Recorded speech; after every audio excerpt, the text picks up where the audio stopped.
Assalamualaikum warahmatullahi wabarakatuh. Salam sejahtera untuk kita semua. Pertama-tama saya ucapkan selamat menunaikan ibadah puasa. Semoga Allah memberikan kesehatan bagi kita semua yang menjalankan ibadah puasa. Mudah-mudahan bisa melaksanakan ibadah puasa 1 bulan penuh. Dan mudah-mudahan semua amal ibadah kita di bulan Ramadan ini diterima oleh Allah Subhanahu wa taala. Baik, sesuai dengan arahan dari universitas, perkuliahan di bulan Ramadan atau bulan puasa dilakukan melalui e-learning.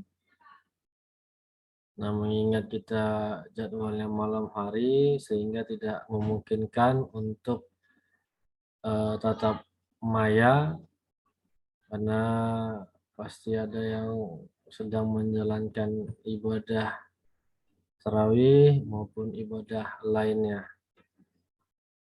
Mohon tetap semangat dalam melaksanakan aktivitas walaupun cuaca agak panas terik. Kita lanjutkan untuk perkuliahan kita mengenai litigasi hukum peratun. Yang pertama tetap saya ingatkan adalah tugas kelompoknya. Sampai saat ini grup masih ada mayem, belum ada pembagian kelompoknya. Kemudian apakah sudah dapat dokumen di Peradilan Tata Usaha Negara atau belum? Sampai saat ini belum ada kabar beritanya. Nantinya setelah Ramadan kita akan langsung untuk persentase mengenai dokumen-dokumen perkara yang sudah saudara buat.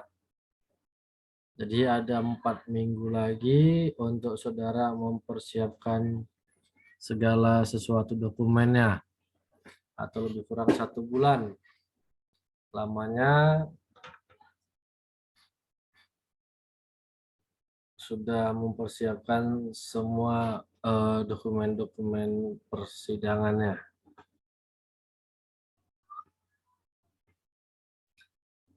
Nah, seperti yang sudah kita bahas pada pertemuan-pertemuan yang terdahulu, kalau di dalam hukum acara perdata ada satu asas yang bermakna barang siapa yang mendalilkan sesuatu hak, maka dia harus bisa membuktikan haknya tersebut. Nah, hal ini ditafsirkan hakim dalam peradilan umum bersifat pasif. Sedangkan hakim dalam peradilan tata usaha negara adalah bersifat aktif. Nah, di mana keaktifannya? Peradilan tata usaha negara menjunjung tinggi asas peradilan yang cepat, sederhana, dengan biaya yang ringan.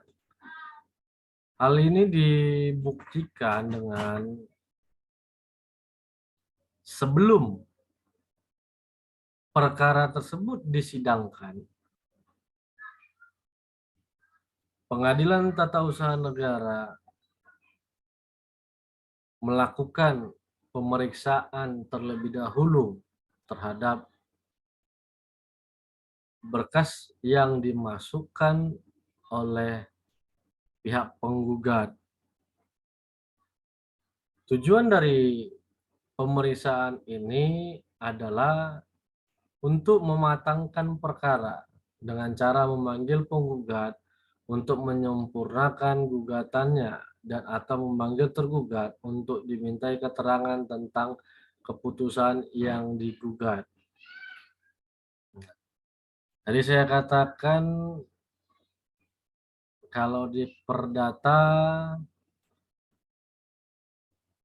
tidak ada hakim yang bersifat aktif. Nah, ini hakim bisa memeriksa ataupun pihak pengadilan bisa memeriksa terlebih dahulu perkara yang diajukan. Bisa memberikan nasihat kepada penggugat untuk menyempurnakan gugatannya apabila gugatannya itu salah. Makanya nanti kita akan bahas sistematikanya, hierarkinya, sehingga gugatan tersebut tidaklah salah.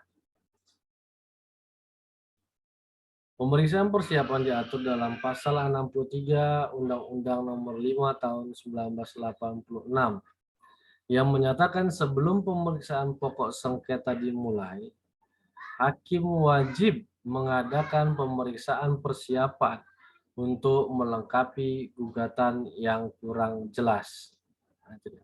Hakim wajib, kata wajib berarti harus dilakukan oleh hakim. Nah, kenapa hal ini bisa terjadi? Karena seperti yang sudah kita pahami, adanya ketidakseimbangan para pihak di dalam perkara tun. Nah, sehingga dengan ketidakseimbangan ini, peradilan menafsirkan, memberikan kesempatan kepada penggugat untuk memperbaiki gugatannya sebelum diperiksa dalam pokok perkara.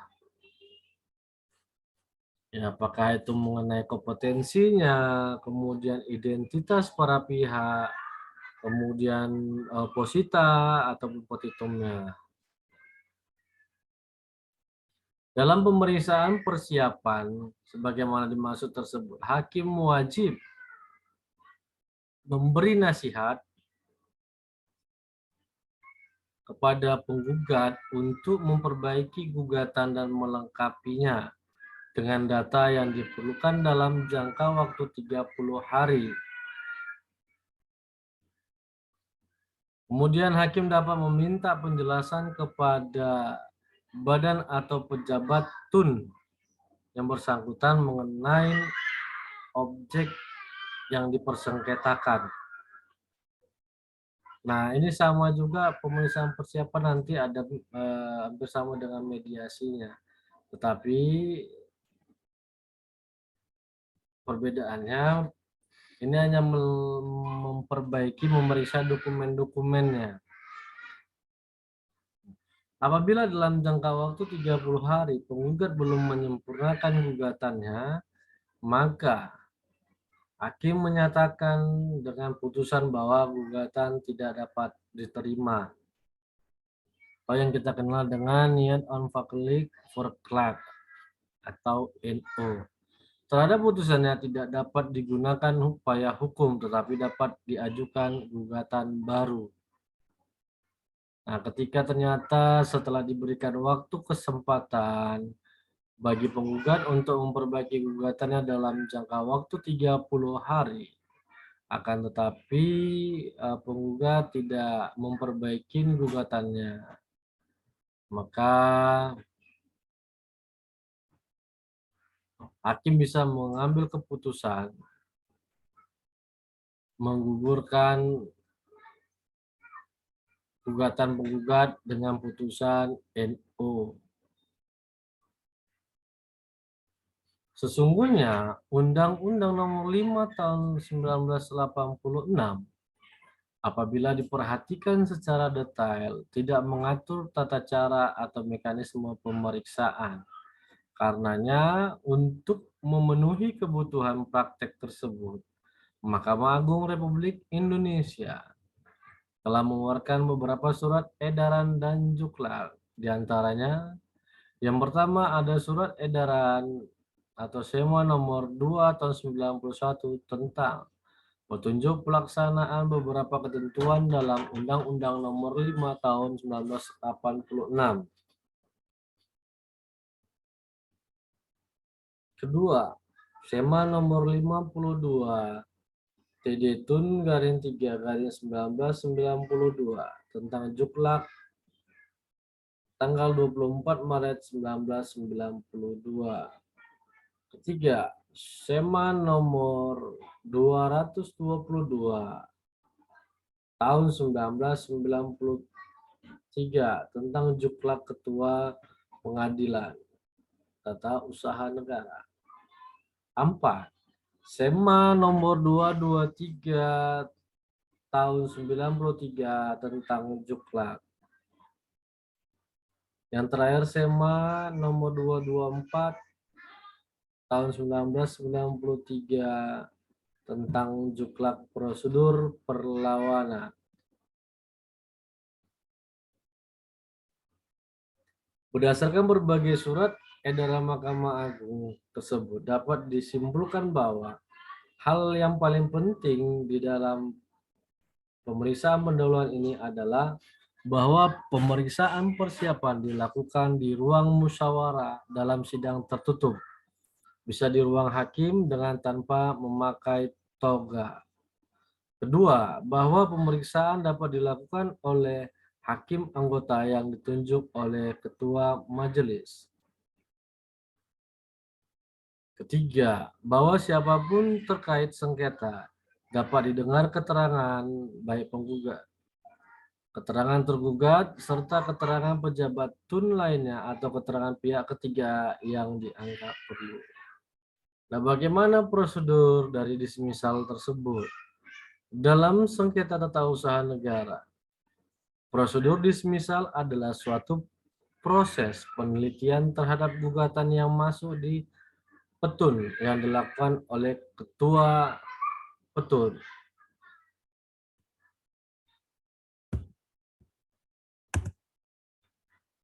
Mengenai prosedur dismisal diatur dalam pasal 62 Undang-Undang 5 tahun 86 yang berbunyi sebagai berikut. Dalam rapat permusyawaratan, ketua pengadilan berwenang memutus dengan suatu penetapan yang dilengkapi dengan pertimbangan-pertimbangan bahwa gugatan yang diajukan itu dinyatakan tidak diterima atau tidak berdasar dalam hal ada 5 apabila ketua tun menyatakan gugatan tidak dapat diterima setelah dilakukan pemeriksaan. Alasannya yang pertama adalah pokok gugatan tersebut nyata-nyata tidak termasuk dalam wewenang pengadilan. Hal ini pengadilan yang dimaksudkan adalah Pengadilan Tata Usaha Negara. Kedua, syarat-syarat gugatan sebagaimana dimaksud dalam pasal 56 tidak dipenuhi oleh penggugat sekalipun ia telah diberitahu dan diperingatkan. Ini misalnya alasan-alasan dalam mengajukan gugatan ataupun syarat-syaratnya.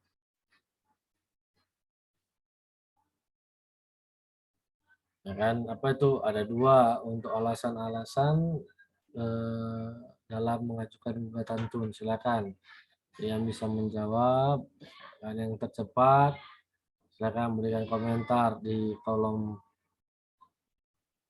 forumnya.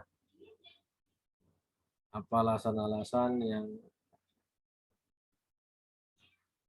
gugatan tersebut tidak didasarkan pada alasan-alasan yang layak. 56 berarti mengenai identitas daripada penduduk, syarat-syaratnya.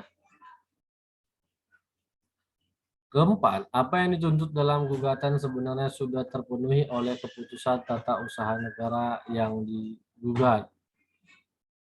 Kelima, gugatan diajukan sebelum waktunya atau telah lewat waktunya. berapa hari waktu dalam bagaimana menentukan waktu dalam mengajukan gugatan? Silakan, bagi yang bisa menjawabnya tulis di kolom forum. Bagi yang tercepat pertama dialah sebagai pemenangnya.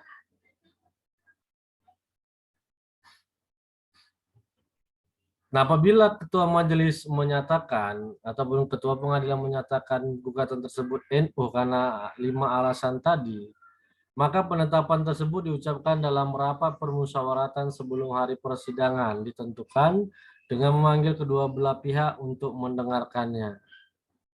Pemanggilan kedua belah pihak dilakukan dengan surat tercatat oleh panitera pengadilan atas perintah ketua pengadilan. Terhadap penetapan sebagaimana dimaksud dapat diajukan perlawanan kepada pengadilan dalam tenggang waktu 14 hari setelah diucapkan. Perlawanan tersebut diajukan sesuai dengan ketentuan sebagaimana dimaksud dalam pasal 56. Perlawanan diperiksa dan diputus oleh pengadilan dengan acara singkat. Dalam hal perlawanan tersebut dibenarkan oleh pengadilan, maka penetapan sebagaimana dimaksud gugur demi hukum dan pokok gugatan akan diperiksa, diputus, dan diselesaikan menurut acara biasa. Terhadap putusan mengenai perlawanan itu tidak dapat digunakan upaya hukum apapun. Nah, bagaimana tata cara dalam dismisal? Untuk mengatasi kekurangan pasal 62 tersebut yang tidak mengatur tentang secara rinci tentang tata cara dalam prosedur dismisal, Mahkamah Agung mengeluarkan SEMA nomor 2 tahun 91 yang isinya antara lain sebagai berikut. Yang pertama, prosedur dismisal dilaksanakan oleh ketua dan dapat menunjuk seorang hakim sebagai reportir ataupun mewakilinya. Pemeriksaan dilaksanakan dalam rapat permusyawaratan atau dilaksanakan secara singkat. Kedua, ketua pengadilan berwenang memanggil dan mendengar keterangan para pihak sebelum menentukan penetapan dismisal apabila dianggap perlu dilakukan. Ketiga, penetapan dismisal berisi gugatan dinyatakan tidak dapat diterima atau tidak berdasar dan ditandatangani oleh ketua pengadilan dan panitera. Keempat, penetapan dismisal diucapkan dalam rapat permusyawaratan sebelum hari persidangan ditentukan dengan memanggil kedua pihak untuk mendengarkan. Terkait dengan penetapan dismisal ini, maka Pengadilan Tata Usaha Negara memberikan upaya hukum perlawanan bagi pihak-pihak yang tidak setuju dengan penetapan tersebut. Sebelum pemeriksaan pokok sengketa dimulai, hakim wajib mengadakan pemeriksaan persiapan untuk melengkapi gugatan yang kurang jelas. Dalam pemeriksaan persiapan, hakim wajib memberi nasihat kepada penggugat untuk memperbaiki gugatannya. Kemudian dapat minta penjelasan apabila dalam jangka waktu tersebut, maka gugatan tersebut dinyatakan tidak dapat diterima. Demikian untuk materi pada hari ini. Silakan apabila ada yang ditanyakan untuk diajukan di dalam forum diskusi. Demikian, Assalamualaikum warahmatullahi wabarakatuh.